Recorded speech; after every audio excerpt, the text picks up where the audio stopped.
Bangladesh supreme পার্টির chairman উনি আজকে নিবন্ধন পেয়েছে সুপ্রিম পার্টির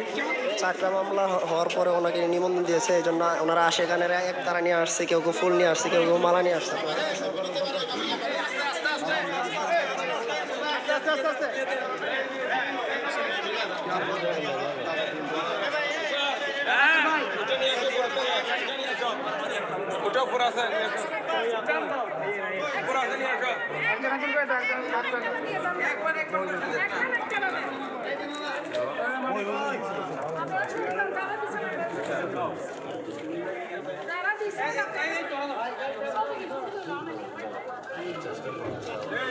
এই জায়গায় ছিল